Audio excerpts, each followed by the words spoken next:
আল্লাহ পাক রমাদানকে ফরজ করেছেন একটা উদ্দেশ্যে, যাতে করে আমরা তাকওয়া অবলম্বন করতে পারি। আর তাকওয়া কি? যেটা বাজারে কিনতে পাওয়া যায় না। যালিকাল কিতাব লা রাইবা ফি হুদাল লিল মুত্তাকিন। কোরআন এমন একটা কিতাব, যে কিতাবে কোনো সন্দেহ নেই, এটা মুত্তাকিদের জন্য হেদায়াত। এই যে মুত্তাকি কারা? আল্লাযীনা ইউমিনুনা বিল গায়ব, যারা গায়েবে বিশ্বাস করে। আল্লাহ, মালায়েকা, আসমানি কিতাব, নবী রসুলগণ, পরকাল, ভাগ্যের ভালো মন্দ, ইমানের 6টা পিলার সবই গায়েব। যারা এই গায়েবে বিশ্বাস করে, মনে বিশ্বাস করে, মুখে স্বীকার করে, কাজে বাস্তবায়ন করে। ওয়া ইউকিমুনাস সালাহ, এই বিশ্বাসের পাশাপাশি যারা সালাত কায়েম করে। ওয়া মিম্মা রাযাকনাহুম ইউনফিকুন, এবং তাদেরকে যে রিজিক দেয়া হয়েছে, এই রিজিক থেকে তারা আল্লাহর পথে ব্যয় করে, যাকাত দেয়, দান সাদাকা করে।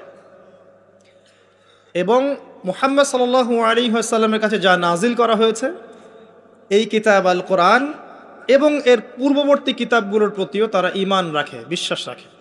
এরাই তারা যারা সফল, যাদেরকে মুত্তাকি বলা হচ্ছে।